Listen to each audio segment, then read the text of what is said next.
Welcome back, Kaiju fans. Today we're going to be discussing Mothra's possible origins for Godzilla 2, or Godzilla, King of the Monsters. So Mothra has always been one of those very consistent kaiju with origins, especially considering how many different Mothras we actually have. It never really seems to deviate much between generation to generation, regardless of how different Mothra actually is. There's always usually no change in Mothra's origin. Generally speaking, Mothra is always just kind of a hidden kaiju that's always been around for as long as we can tell, probably left over from some kind of prehistoric era, considering there's never really a defining moment that says, this is the beginning. Mothra is definitely interesting in that way.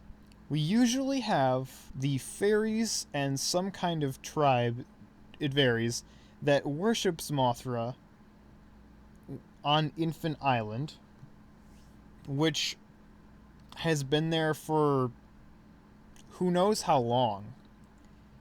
The only thing that really changes from movie to movie is whether Mothra is already an adult moth or an egg or a larva. But that's always the consistency we have, is that Mothra hatched from an egg into the larva form and then eventually cocooned into the adult form. There's never really a change, whereas Godzilla is either a dinosaur or a mutated sea creature or something completely indifferent from generation to generation. Mothra is always just this insect that comes from a very bird-like egg for whatever reason and goes to a larvae and then adult flying form. Really, the only question that we can ask is, as long as they don't change this very simple Mothra formula, is whether our Mothra in Godzilla 2 is going to start out as an egg, as a larva, or as an adult moth.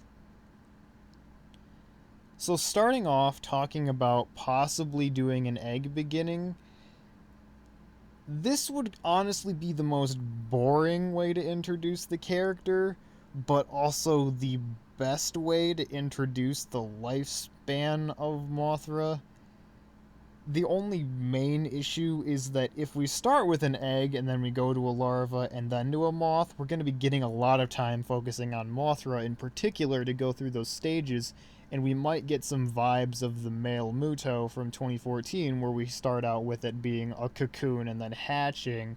So we'd be following a very similar trend, which either would fit well or it could potentially lose people's interest right off the bat. Like, okay, I already know Godzilla, I know he's there, but now I have to watch this other kaiju develop in this limited movie, pulling time away from the other kaiju, especially because there's going to be two other ones besides Mothra they're going to have to introduce in some manner of reasonable format that I've covered already. But having an egg would bring clarity, but might just take way too long to actually fulfill the requirements for in explanations. Starting it out as a larvae may be a better option. It would be a way to explain the middle origin and definitely show off that this is a different kaiju that actually has multiple stages of life. It could be hard to pit the larva against Godzilla and Mothra and itself, Godzilla, Rodan, and Ghidorah in their, fully adult forms already. Mothra, if they aren't like teaming up or choosing sides and it's just going to be a free-for-all, Mothra as just a larva is definitely not going to have a good time fighting these fully developed kaiju, especially Godzilla, who's already been a battler in this universe where this larva probably has never seen combat before, so it's not going to know exactly how to fight effectively. But then again, we get to see the transformation from a semi-ugly larva to respectively a more interesting looking kaiju, if they, depending on which way they design Mothra, if they're going to make it the traditional butterfly themed moth, which doesn't really make a whole lot of sense. Mothra has always just been very butterfly resembling, except for in the second and third Mothra franchise movies, Rebirth of Mothra 2 and 3, where they actually give it a semi moth appearance, which is, in my opinion, the best look Mothra has ever had was from those movies. So if they want to go with that design, that would make sense. Finally, starting it off as a moth, like a full adult, would probably be the easiest way to get the movie actually off the ground and going. We wouldn't have to spend a bunch of time watching it go through its other life cycles, potentially just getting beat up before it finally evolves. This just might not bring too much clarification on the design of Mothra to like newer fans that see the movie for the first time in the States that might not actually know who Mothra is. But it would definitely be the best way to keep the movie's pace not slowing down too much. And it would make the most sense to have Mothra start out as an adult, especially because it's going to be, if it's going to jump right into engagements with the other kaiju, then it's going to need to be at its full potential. The abilities are going to be interesting to see what Mothra is actually given, because Mothra has had a varying amount of abilities over the years, where there's just honestly just a mess of things he, she, it can do all at a time, whether it's going to get lasers or if it's going to get the scales, and what all they're going to give to Mothra as a weapon in this franchise. I mean, I know they're trying to keep it as realistic as possible, and having a giant moth fly around shooting lasers out of its antenna might be hard to explain. The scales, just giving it the scales, kind of like what it had in Tokyo SOS, would probably be the best way to keep it in line to have balanced abilities, because it has the scales as its one ability. Godzilla's going to have his breath as one ability. Ghidorah is most likely going to have its anti-gravity beams as its one ability.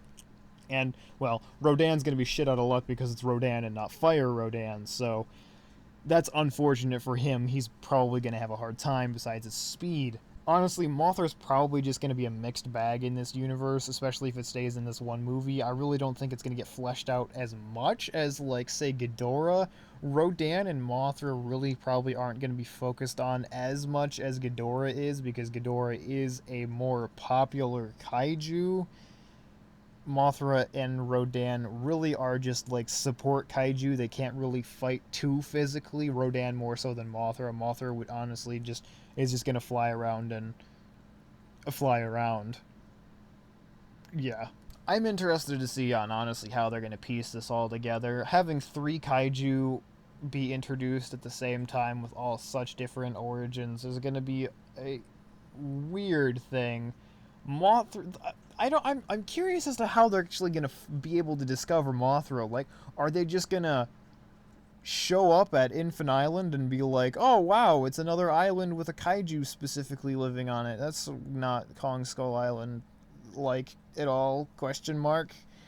Or if they're gonna do like Godzilla versus Mothra, like the original Godzilla versus Mothra, where the egg kind of just like gets washed out in a typhoon and ends up somewhere. I mean, maybe if an egg just shows up somewhere, they would have to go with the egg starting and then go through the cycles. But it would kind of make more sense for the kaiju to be introduced that way, other than them just exploring randomly and discovering where this island is. I don't really know. I don't think that they're going to put the whole fairy system into the franchise.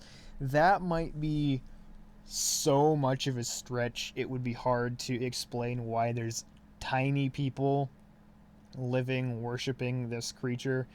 If they do like the twin fairies, if they do them as like human twins that are like worshippers on an island for the kaiju, it might make more sense. Kind of like how there's that one small cameo in Godzilla, Mothra, King Ghidorah, Giant Monsters All Out Attack, where when Mothra shows up at the final engagement to fight Godzilla, there are the twins there. They're not necessarily said that they are the twins, but they're two basic twins, same color hairs. They look exactly the same. One just has long hair and one has short hair, and they're dressed the exact same way. And the Mothra theme plays very briefly as it pans with them and a shot of the skyline with Mothra flying over them. Doing something like that might be reasonable.